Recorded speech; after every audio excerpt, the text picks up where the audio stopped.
Mode अम्मा, ये कार्य तो सोच से भी परे है। ये तो बहुत इंटरेस्टिंग मैटर है। बैठी ना बड़ी माँ। ठीक है सुमन। आप इंसान के रूप में ये सब स्वीकार कर सकती हैं, इसलिए आपके लिए ये सब बनाया। अगर आप सांप के रूप में होती तो सिर्फ आपको दूध ही दिया होता।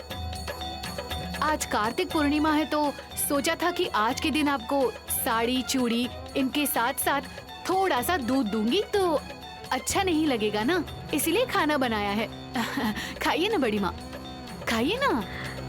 तुमने बड़ी माँ कहकर पुकारा इसलिए अच्छा लग रहा है। मैं जरूर इस खाने को स्वीकार करूंगी। मुझे बहुत संतुष्टि मिल रही है। आज पूर्णिमा के अवसर पर मुझे खाना देना चाहती हो, मैं कैसे मना कर सकती हूँ? मैं नहीं मना करूंगी। इसके साथ साथ आप मेरी यानी आपकी बेटी उलूची के सामने खाना खाएंगी तो आपको और आनंद मिलेगा ना।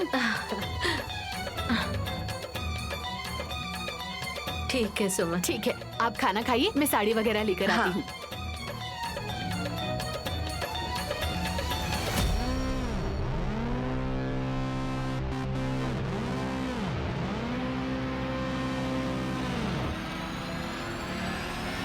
एक मिनट माँ।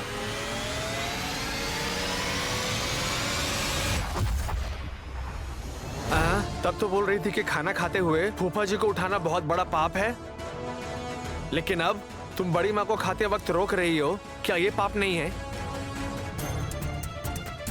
बहन, तुमने उसे क्यों रोका? मुझे शक हो रहा है दीदी। क्या शक हो रहा है? बड़ी माँ जो खा रही है उसमें जहर मिला है।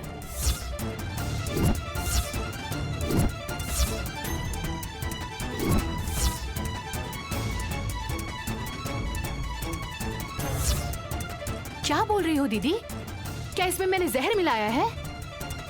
तुम्हारा दिमाग थोड़ा सा खराब है। अगर तुमने इसे मिलाकर भी रखा है तो इन्हें खाने से कुछ नहीं होगा। क्योंकि बड़ी माँ भी तो सांप ही है ना। तो फिर शक क्यों कर रहे हैं? बड़ी माँ, अपना पहला निवाला मुझे दीजिए। पहले मैं खाऊंगी, उसके बाद ही आप खाएंगी। क्यों नैनी बेटी, ऐसा क्यों पूछ रही हो? मुझे मेरी बहन पर शक है वो छोड़िए आप, लेकिन पता नहीं क्यों पहला निवाला मैं खाना चाहती हूँ। नैनी, रिस्क मत लो। लगता है नैनी को बहुत भूख लग रही है। ये क्यों 4-4 निवाला खिलाएगी बड़ी माँ को? बताओ। एक निवाला काफी है। मेरी दीदी का शक दूर हो जाएगा, खिला दो।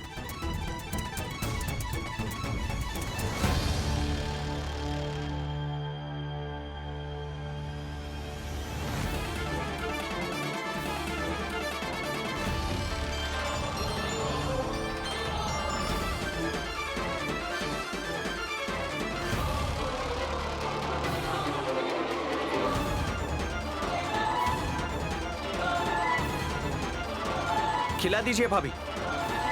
अब थोड़ी दाल भी ले लीजिए बड़ी माँ, वो भी खिला दीजिए।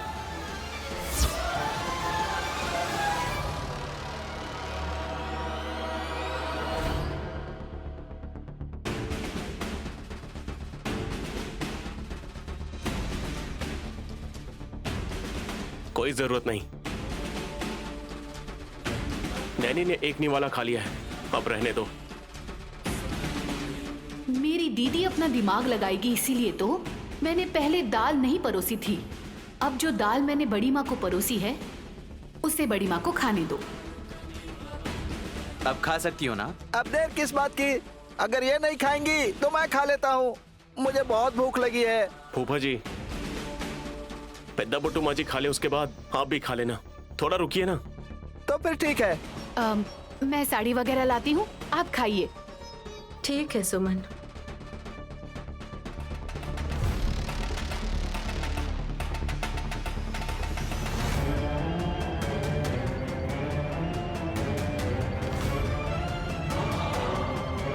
माँ जी, मेरी बहन में इतना बदलाव आ गया है, मुझे विश्वास नहीं हो रहा।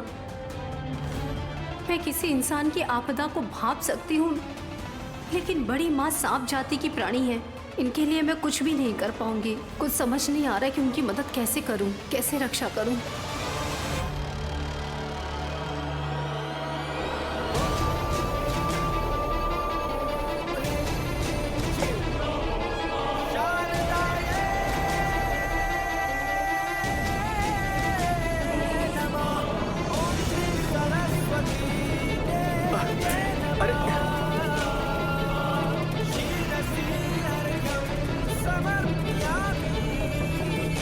ये क्या अचानक से, ये क्या हो रहा है?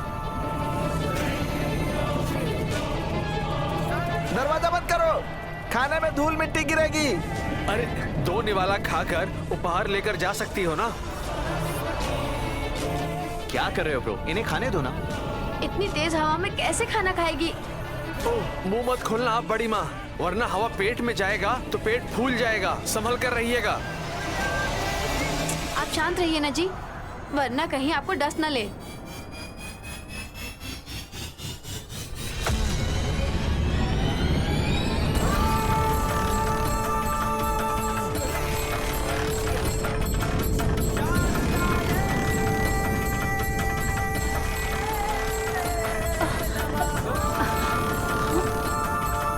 आपने अभी तक खाया नहीं बड़ी माँ, खा लीजिए ना।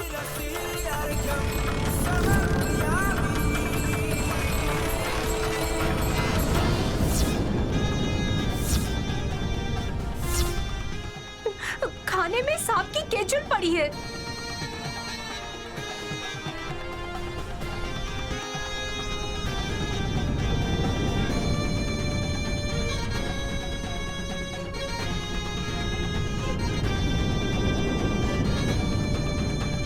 तो इसमें हैरानी की क्या बात है दीदी? उसे निकाल कर खाने दीजिए ना उन्हें।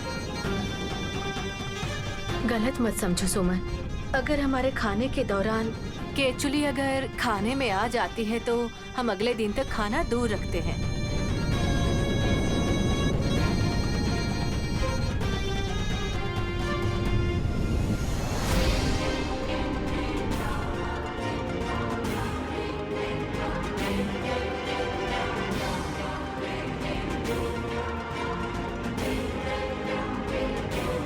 अरे सुमन तो हमेशा गुस्सा ही रहती है, लेकिन आज पूर्णिमा के दिन सुमन इतने प्यार से बुलाकर खाना परोस रही थी। ये देखकर मुझे बहुत अच्छा लगा।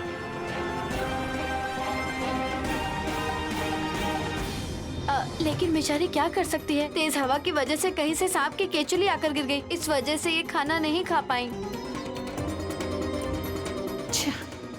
मरते मरते बच गई। पहले से ही यहाँ से भागना पड़ेगा। सुमन, सोचा था कुछ और हो गया कुछ। सभी लोग खाने के बाद उपहार देते हैं, तुम चाहो तो अपना उपहार दे सकती हो। मैं क्यों नहीं दूंगी? ये लीजिए बड़ी माँ।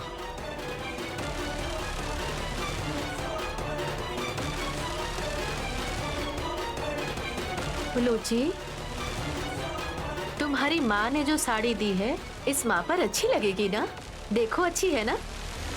वो बच्ची अभी तक बोल नहीं सकती है। आप जा सकती हैं बड़ी माँ। मैं जा रही हूँ सुमन, तुम्हारा इस तरह से प्यार देखकर मुझे बहुत शांति मिल रही है। जब समय आएगा ना तब मैं खुद बुला लूंगी, लेकिन जब मन करे तब मुड़कर चली मत आना। इस तरह से तुम बात मत करो सुमन। अगर माँ जी यही रहेंगी तो सुमन पहले जैसी बन जाएगी। हाँ पेदा बॉटम, अब आप जाइए। अब जल्दी जाओ, अंधेरा हो गया तो उलूची सांप बनकर पीछे चली जाएगी। हाँ ठीक है।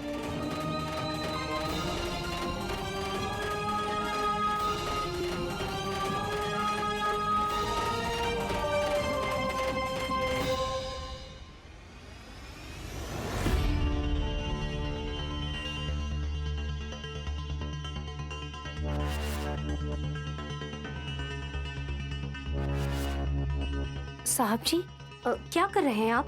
कुछ ढूंढ रहे हैं? नहीं, तुम भी आकर देखो, तुम्हें समझ आ जाएगा। देखो।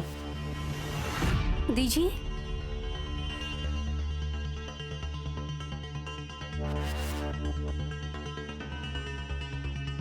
ये तो किसी सांप के निशान लग रहे हैं साहब जी।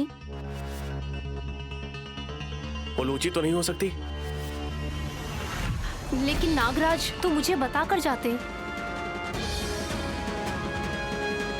ये माँ जी है। लेकिन वो तो साड़ी वगैरह लेकर चली गई ना साहब जी। अगर मेरा इरादा सही है तो वो यहीं कहीं आसपास होंगी। हाँ, बड़ी माँ ने कहा था कि जब तक वो हमारे घर में कौड़ी व संदूक है तब तक वो हम सभी को दिखाई देती रहेंगी। अगर यहाँ है तो दिखाई क्यों नहीं दे रही? ऐसे कैसे दिखाई देंगी? अगर वो सांप के रूप में है तो? सुमन आज एक खूबसूरत साड़ी उपहार में देना चाहती थी, पर ऐसा नहीं हुआ। हाँ, उड़कर थाली में गिरा था। लेकिन उससे पहले उस खाने में जहर मिला हुआ था साहब जी। जहर? हाँ, ये देखिए।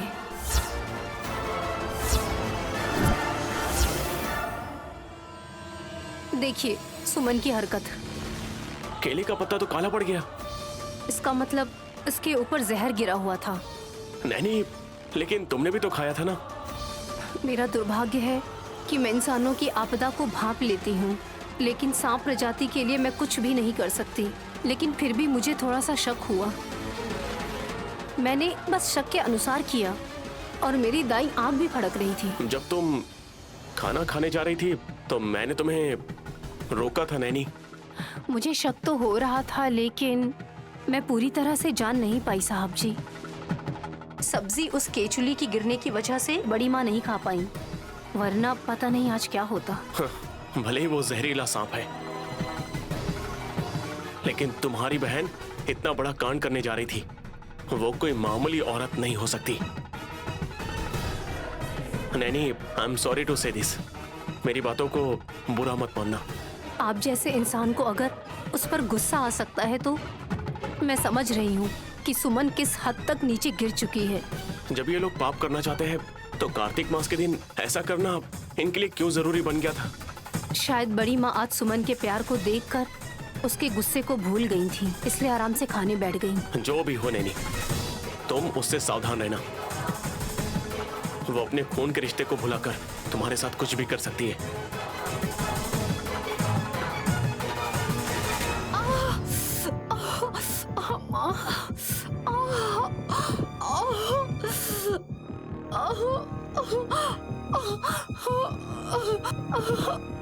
क्या हो रहा है तुम्हें? पेट में बहुत दर्द हो रहा है। दर्द तो होगा ही, इतना ठूसती जो हो। मैंने तो खाना खाया ही नहीं था।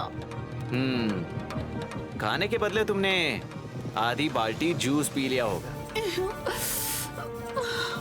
आओ डमो, जल्दी आओ। क्या हुआ फूफा जी, इतनी जल्दबाजी में हो? सुमन बहू के पेट में दर्द हो रहा है भतीजे। आप भी ना ऐसे कर रहे हो जैसे इसे कैंसर ही हुआ है। आपको तो मेरी फिक्र है ही नहीं। जो लोग फिक्र करते हैं उन्हें तो कुछ करने दीजिए। गायत्री मंत्र की पढ़ाई से बनी हुई विभूति से बढ़कर कोई औषधि नहीं। ये पी लो सुमन, इससे पेट का दर्द ठीक हो जाएगा। गायत्री मंत्र से बढ़कर कोई मंत्र नहीं, विभूति से बढ़कर कोई औषधि नहीं। ओम नमो शिवाय। लो पी लो।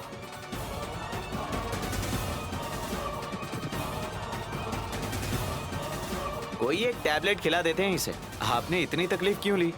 जाने दो विक्रांत, औरतें न चाहते हुए भी हमारे लिए बहुत कुछ कर जाते हैं भतीजे।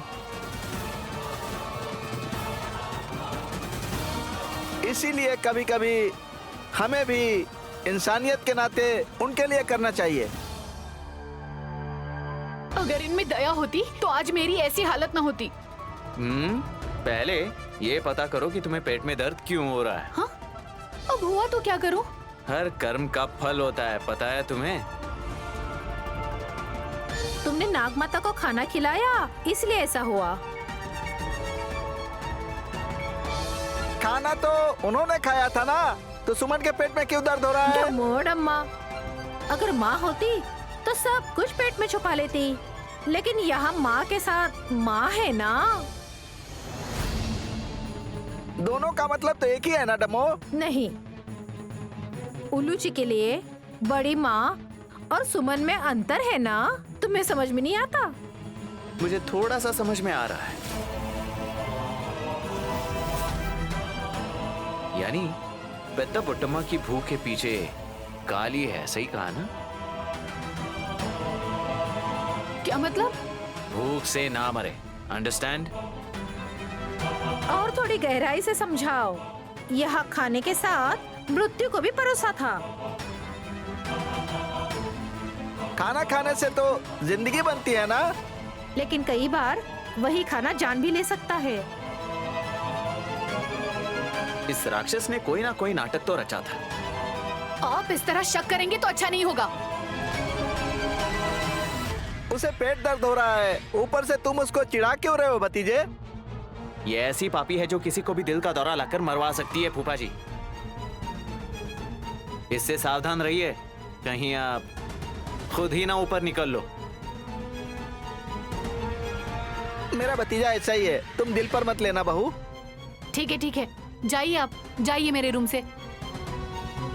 ठीक है सुमन, चलो।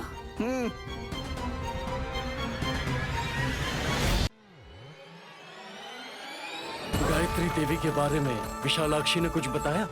हाँ, बताया तो है स्वामी कि फलानी जगह पर जाओ, वहाँ एक पर्स मिलेगा और उस पर्स को फौरन लेकर आ जाओ। अरे तुम शांत रहो मम्मी। अरे मुझे मेरे इमोशंस को कंट्रोल करने दो। बाबा अखंड स्वामी, आपके दिए हुए फूल उसे मेरी मम्मी ने जादूगरनी लड़की के बालों में लगा दिए थे, लेकिन फिर वो सुकून से सो गई। ये नहीं होना चाहिए था। फिर तो वीडियो या फिर फोटो निकालनी चाहिए थी प्रूफ के लिए। नागदेव को बंदी बनाया था। आपने जो फूलों की पंखुड़ी दी थी वो हमने गेट पर बिछाई थी, पता नहीं फिर भी वो सांप अंदर कैसे आ गया। उस सामरानी का धुआं ऐसा फैलाया था जितना धुआं किसी फैक्ट्री से भी कभी नहीं निकलता होगा। तो ये बात पहले बतानी चाहिए थी ना मूर्ख। मम्मी, स्वामी जी को गुस्सा आ गया। हमारी बात शांति से सुनिए ना स्वामी जी। फूल लगाने के बाद भी विशालाक्षी ऐसा कर रही थी जैसे उस पर किसी की छाया आ गई हो। जैसे मैंने उससे सवाल पूछा कि तुम कौन हो और गायत्री देवी कहाँ है, तभी गुरुजी वहाँ आ गए। हाँ, और तभी शायद नाग देवता भी आ गए थे। इसका मतलब गुरुजी के सहयोग की वजह से मंत्र पुष्पों को लांग लिया था नागराज ने। उनका टाइम पर आना और हमारा बुरा टाइम चलने की वजह से ऐसा हुआ होगा शायद। हम यही तो नहीं छोड़ सकते ना स्वामी। बताइए, गायत्री बड़ी माँ कहाँ है, बताइए। अगर सीधी बात कहूँ तो इतने प्रयत्नों की जरूरत नहीं थी। भोला है गुरुजी, गुस्से में आकर ऐसे ही सवाल पूछ रहा है आपसे। आपको ही हमें मार्ग दिखाना है अब। तिलोत्तमा, इस भस्म को ले जाओ। इस भस्म को नयनी के हृदय से लगाना होगा। इसके बाद इसे तुम्हें संदूक पर लगाना होगा, तब जाकर तुम्हें उस बच्ची का पता चलेगा।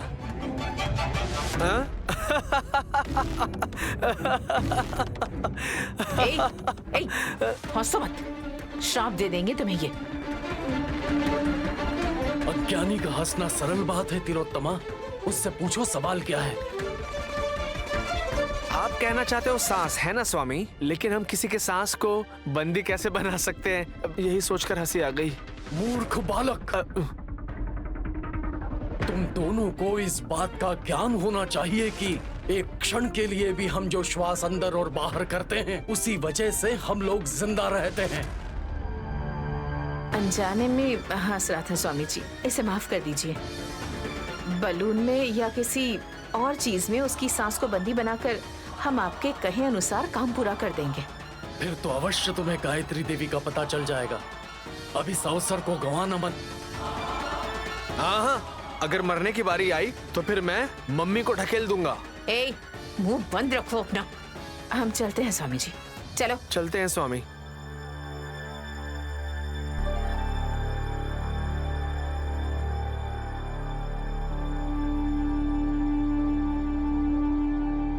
गायत्री माँ, तुम आज तक किसी न किसी तरह से इतने दिनों से तिलोत्तमा से दूरियां बनाकर रही हो, लेकिन ऐसा लगता है असंभव है ऐसा कर पाना। तुम कहीं पकड़ी ना जाओ।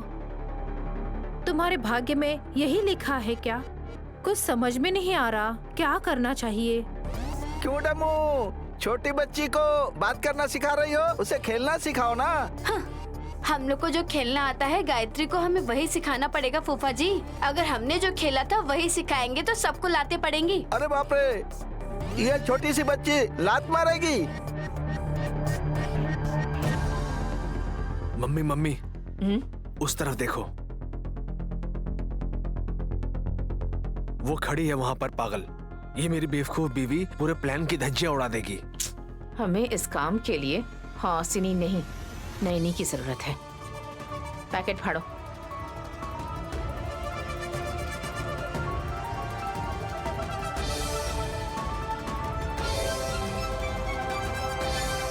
खेलोगे क्या मम्मी? इस्तेमाल करूंगी। अखंड स्वामी जी ने जो पाउडर दिया है उसे इसमें डालो। हाँ।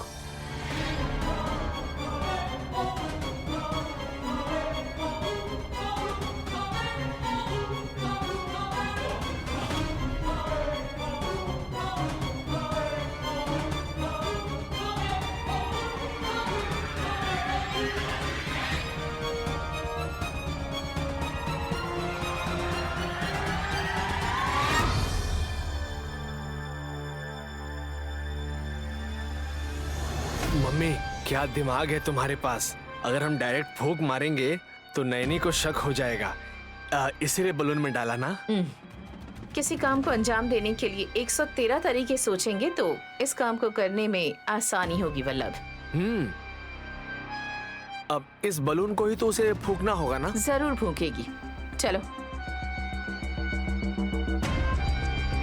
रिंगा रिंगा खेलना सिखाए क्या? फूफा जी, ये छोटी बच्ची है, ये गेम कैसे खेलेगी? तुम्हारी सासू माँ आ गई, पता नहीं अब क्या सिखाएगी हासिनी। खेल तो ऐसे सीखना चाहिए, गधा कहीं का। प्यार से बोल रही हूँ जी। बच्चे को सिर्फ पैदा करना काफी नहीं होता, उसकी परवरिश करना भी एक कला होती है। अब मेरे पास मौका नहीं है ना, इसीलिए पूछ रहा हूँ भाभी। अरे मैं भी वही कह रही हूँ पवन मूर्ति, बच्चों को जो खेल पसंद है उन्हें वही खेल खेलने देना चाहिए। हाँ, इसलिए तो मम्मी ने ये बलून्स मंगवाए हैं। तो उसे फूंक मार के एक धागा बांधकर पूरे घर के अंदर दौड़ लगाएंगे। मैं कोई बच्चा दिख रहा हूँ क्या? तुम्हें अपने पीछे पीछे ले गई थी, इसका मतलब वो वही होगी। झगड़ा मत करो, इसमें जरा फूंक मारो तो। मैं? हासिनी कैसे फूकेगी? तुम चुप नहीं रह सकते क्या? फूंक मारना वो नहीं जानती और मैं नहीं जानती। आप अपने बेटे को इस तरह गाली दे रही हैं, बड़ा मजा आ रहा है सासू माँ। ठीक है, लो। मेरे शरीर में सिर्फ खून नहीं, हवा की भी कमी है। अगर इसमें फूंक मारी तो जो बची है वो भी चली जाएगी। मुझे तो भाभी, मैं पूरे जोर से फूंक मारकर फुला दूंगा। अरे वो देखो, नैनी भी आ गई। ये इसे हाथ में लो और इसे फुला दो। कोई फंक्शन है क्या? इनकी इतनी औकात है क्या? अरे भाभी, सॉरी, जुबान फिसल गई थी।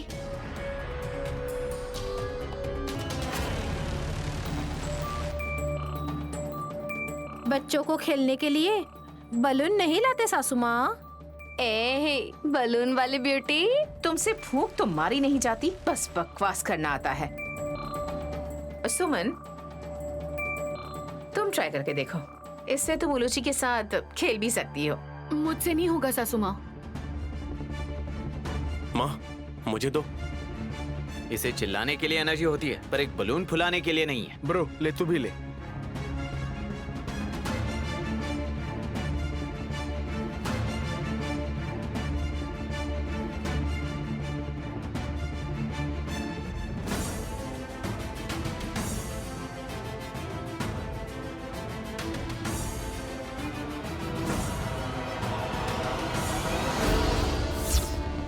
ये लो नैनी।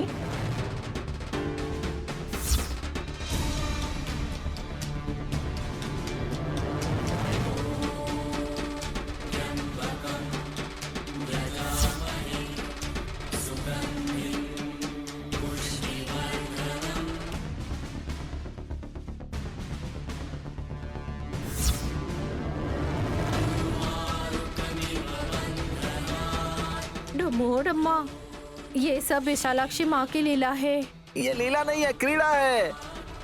हाँ, देखो तो मेरी बहन कैसे फूंक मारकर बलून फुला रही है।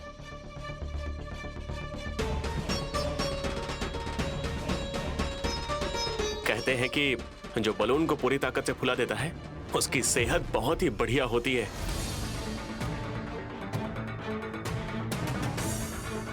दीदी को ताकत की कमी क्यों होगी? देखभाल करने वाला उनका अच्छा पति जो है।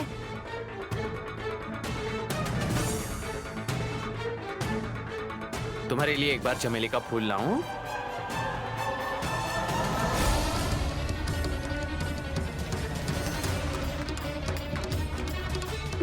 तो इस बार का क्या प्लान होगा विक्रांत? देखा ना, इसीलिए मैं कहती रहती हूँ ना कि आपके अंदर मेरे लिए कोई दया नहीं है। वो मजाक था बहू। ठीक है, छोटी छोटी बातों को लेकर झगड़ा शुरू मत करो। ए, चलो। कहाँ जा रहे हो राजा? अभी आता हूँ, वेट। फूफा जी, आप फूंक मारते हाँ। रहो।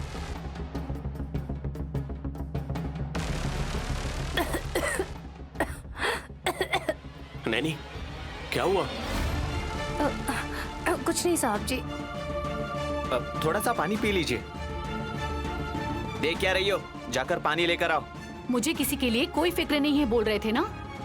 ताकतवर है, बलून फूंकना तो इसके लिए आसान है। ज्यादा जोर से बलून फूंका इसीलिए इनको खांसी आ रही है, और कुछ नहीं। इसीलिए कहती हूँ ऐसे काम ना करने ही नहीं चाहिए, लेकिन मेरी कौन सुनता है इस घर में। नैनी, पानी पियो।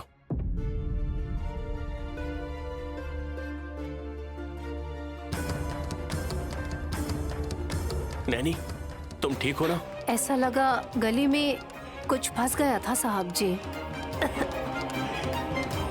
उस बलून में फूकने की वजह से नहीं।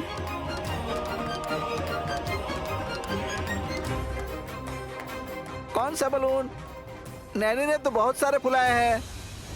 तिलोत्तमा ने एक बलून अलग से रखा था। हाँ।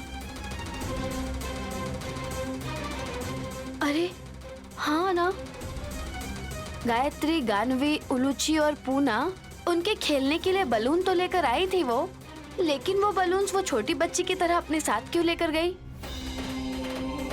शायद माँ को चाहिए होगा, इसीलिए ले गई होंगी।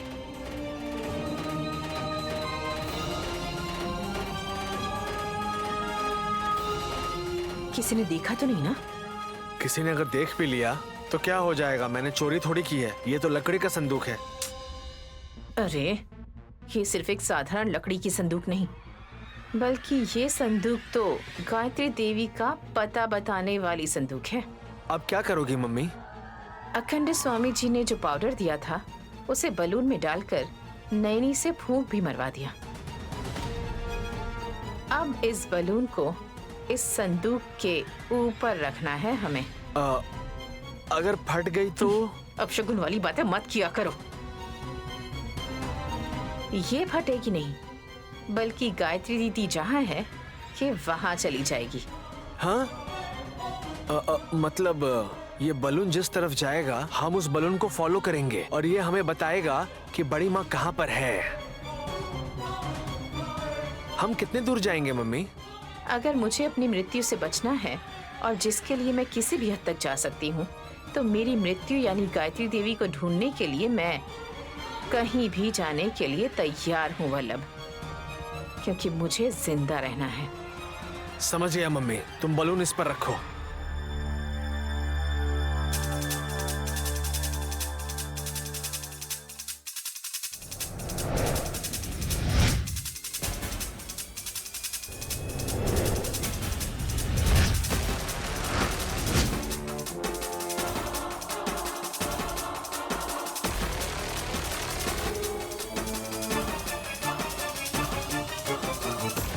मम्मी देखो, बलून उड़ रहा है, हम कार में चलते हैं।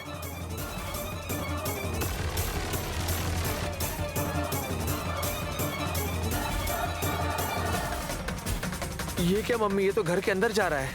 चलो चलते हैं।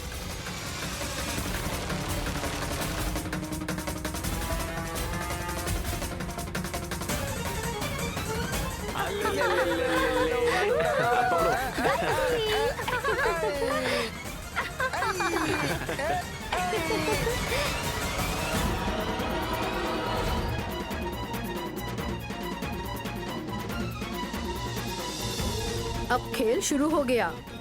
खेल तो कब का शुरू हो गया है डमू। नैनी बहू गायत्री के साथ खेल रही है, देखो। जाओ तुम उलूची को लेकर आओ। कोई जरूरत नहीं है। बलून के फटने की आवाज से उलूची डिस्टर्ब हो सकती है।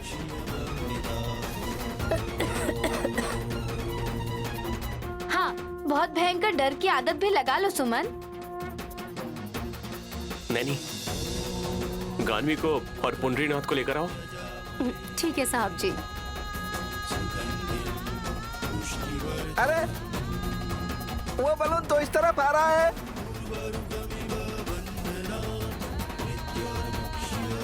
अरे मम्मी, अरे माँ, संभल कर। रास्ता आसमान में ढूंढेंगी तो नीचे गड्ढे में ही गिरेंगी ना सासू माँ। भाभी बोल क्यों नहीं रही है? माँ का ध्यान तो बलून पर टिका हुआ है। हाँ? उसे ऐसा वैसा बलून मत समझो। इसमें ऐसा क्या स्पेशल है ब्रो? हाँ? ये गायत्री बड़ी माँ का पता बताएगा बलून।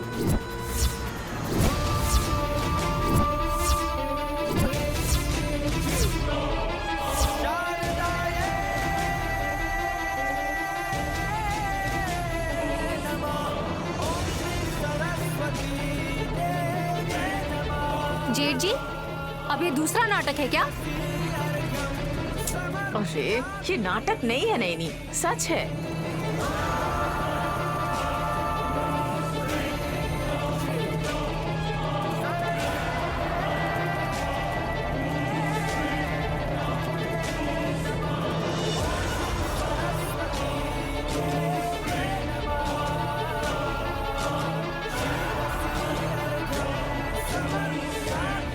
उस फोटो पर जो बलून लगा है,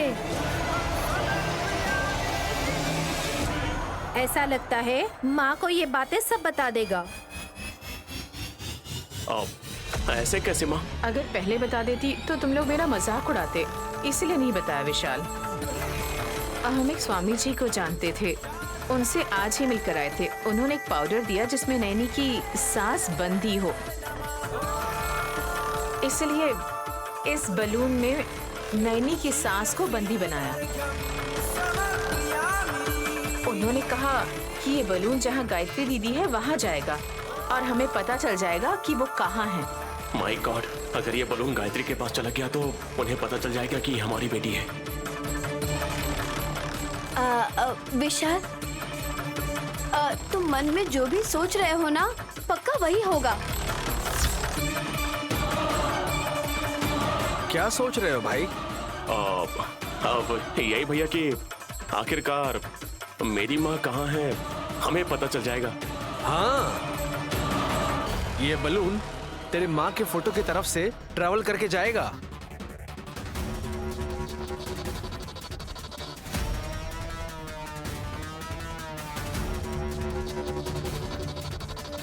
ये बलून कहीं जा रहा है।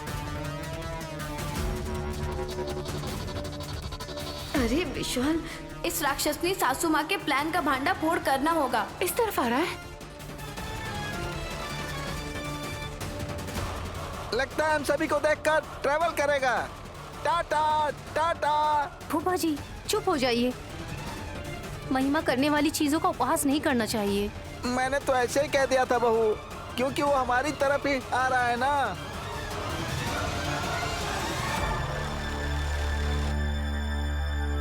उसमें हवा भरी है ना, तो हवा में उड़ते हुए गायत्री माँ के पास ही जाएगा।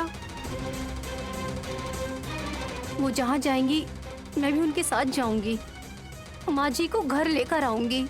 हम कार में जाएंगे और तुम भागते हुए जाना नैनी, समझी? अरे हमारे साथ ले जाएंगे, तुम चुप हो।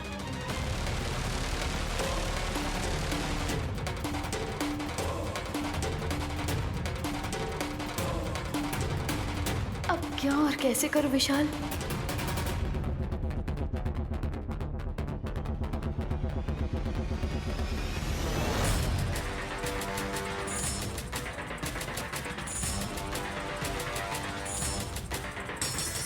विशाल, तुम अपनी माँ को ढूंढने जाओगे तो मेरा पति क्यों जाएगा? तुम जाओ ना, जाना है तो मैं उस बलून को तुम्हारे हाथ में दे देती हूँ।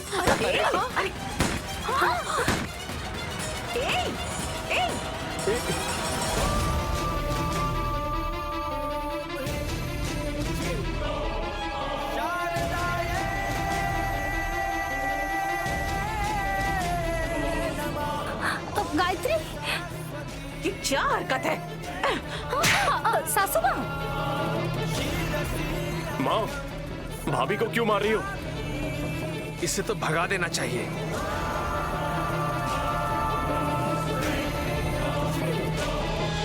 हमारी सारी मेहनत पर इसने पानी फेर दिया, बेवकूफ कहीं की। बलून फटने की वजह से बच्ची डर गई होगी। उसके ऊपर मंत्र वाला चूर्ण भी गिरा। नैनी, गायत्री को ले जाके नहला दो। ठीक है साहब जी। सासू माँ, हासिनी दीदी को कुछ मत कहिएगा। वो तो बस बलून लेकर साहब जी को देना चाह रही थी, और बलून का फूटना बड़ी बात नहीं। शायद मेरी किस्मत में नहीं है कि गायत्री माँ जी मुझे मिल जाएं।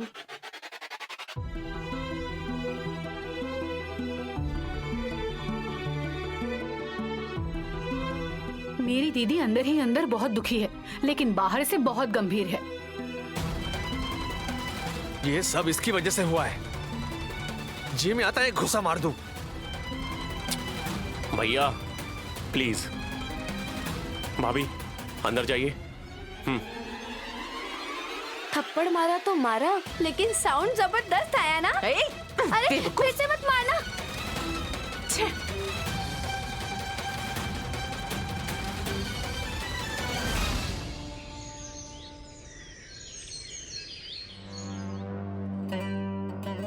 गायत्री, थोड़ा सा पी लो बेटा। गायत्री, थोड़ा सा पी लो। गायत्री, दूध क्यों नहीं पी रही हो? गायत्री, क्या हुआ है? बस थोड़ा सा बेटा। शायद उसको भूख नहीं है बहू। रोज इसी टाइम पर पीती है फूफा जी।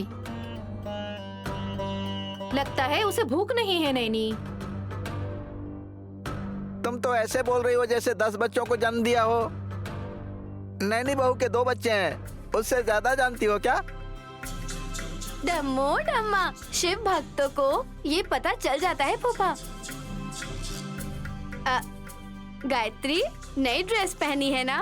कितनी खूबसूरत ड्रेस है, मुझे दोगी? प्लीज दो ना। आपको कैसा लग रहा है दीदी, जैसे आपने सासू माँ से थप्पड़ नहीं खाया? तो सच धज कर रहूं क्या बहन? हासिनी भाभी का मन तुम्हारी तरह बिल्कुल नहीं है। लेकिन मेरे शरीर पर धब्बे वब्बे पड़ सकते हैं, लेकिन कमजोर नहीं पड़ूंगी। गर्भ का थैला बदलकर शांति रहेगी, ये सोचकर बोर हो रही हूँ।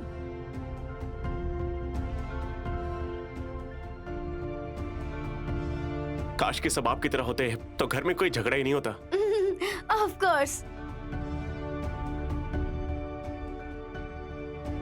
साहब जी, गायत्री का शरीर गर्म हो रहा है। डमका दीदी, उनके कहे अनुसार सुस्ती आ रही है। नैनी, हॉस्पिटल चले क्या? कोई फायदा नहीं। ऐसा क्यों कह रही हैं आप? गायत्री देवी पर जो दोष है वो शुरू हो चुका है।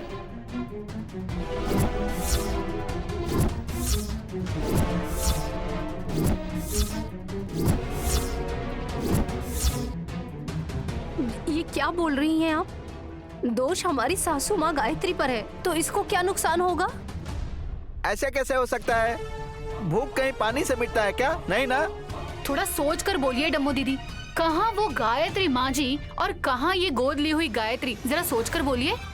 डम्मो डम्मा, थोड़ा समझ कर बोलो ना। तुम्हारी बात सुनकर विशाल ब्रो और भाभी टेंशन में पड़ गए हैं। अच्छा हुआ तिलोत्तमा सासू माँ यहाँ नहीं आई, वरना अभी के अभी क्या क्या चेक कर लेती।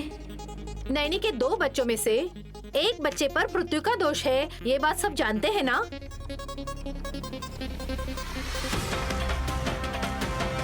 हाँ डम्मू दीदी, लेकिन जो भी आपदा हो यहाँ ना हो, इस बच्ची पर ना हो। मुझे जन्म देने वाली मेरी माँ जो कहीं गुम हो गई है, उन पर दोष नहीं होना चाहिए। जानबूझकर या अनजाने में बोलो, मुझे इस बात की परवाह नहीं विशाल बाबू। जानबूझकर भी अनजान बनकर लोगों के बीच में हो, हर बात को ध्यानपूर्वक बोलना चाहिए आपको। तुम जो कुछ बोलना चाहती हो जरा स्पष्ट रूप से बताओ। डम्मू दीदी की बात है, लाइटली ले लो। अरे बच्ची का थोड़ा शरीर गर्म हो गया है तो इतनी टेंशन क्यों ले रहे हो तुम लोग? अगर कुछ अनहोनी होती है तो हमारी बहन उसे भाप सकती है ना? Think positive.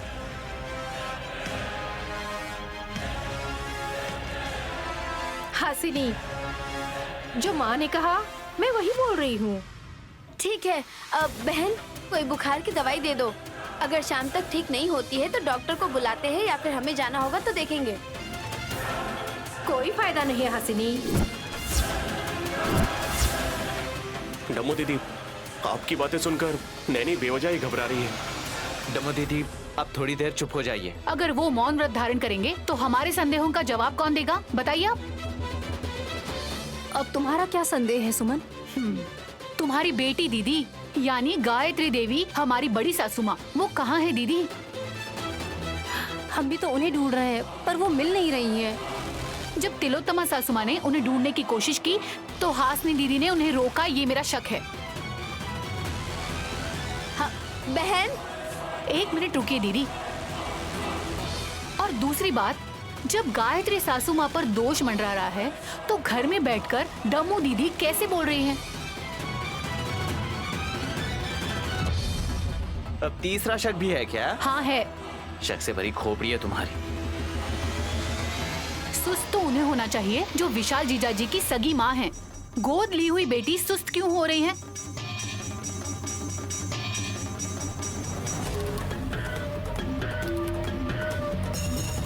यही मैं पूछ रही हूँ, आप लोग समझे या नहीं? या मैं सासू माँ और जेठ जी को यहाँ बुलाऊं तो वो ही विचार करेंगे इस पर।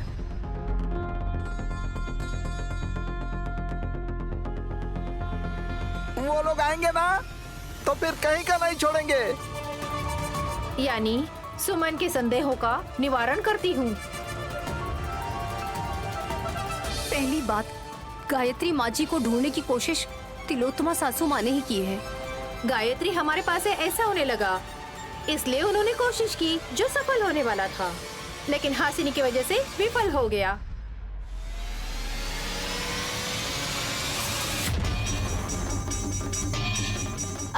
इसमें मेरी कोई गलती नहीं है। बलून फूट जाएगा ये मुझे नहीं पता था। कोई बात नहीं दीदी। और दूसरी बात, गायत्री माँ जी पर मृत्यु का दोष शुरू हो चुका है, ये यहाँ पर बैठकर कैसे कह सकती हैं आप? गायत्री बेटी दूध नहीं पी रही है, इसका मतलब वो किसी वजह से डरी है। तीसरी बात, दोष का प्रभाव इस बेटी पर क्यों होगा? हाँ, सभी प्रश्नों का एक ही उत्तर है। तिलोत्तमा माँ जी जो मंत्र वाला चूर्ण लाई थी, वो गायत्री के ऊपर पड़ने की वजह से समस्या शुरू हो गई। अब समाधान करना पड़ेगा।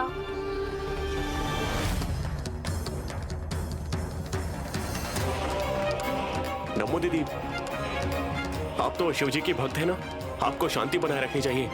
आप क्यों मन में अशांति पैदा कर रही हैं, बताइए। मैं कर नहीं रही हूँ विशाल बाबू, बस बता रही हूँ। उस चूर्ण के गिरने की वजह से इस बच्ची की सेहत बिगड़ गई।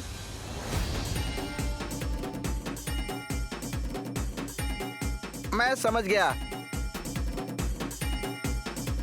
गायत्री भाभी के नाम पर इस बच्ची का नाम रखा गया है। इस बच्ची को नैनी बहू ने गोद ले लिया है और आधी संपत्ति भी लिख दी। बलून फटकर चूरन इसके शरीर पर गिर गया और बुखार आकर दोष शुरू हो गया। यही है ना डमू? सही कह रहे हो पवन मूर्ति। अरे, माँ जी के नाम पर नाम रखने पर सेहत बिगड़ सकती है क्या? उस दोष का प्रभाव इस मासूम बच्चे पर भी पड़ेगा। नैनी, तुम चिंता मत करो। जब इस बच्ची के साथ अगर ऐसा हो रहा है तो पता नहीं आपकी माँ के साथ क्या हो रहा होगा। अब तुम्हारा मुंह बंद रखने का समय आ गया है। मैं तो जा रही हूँ।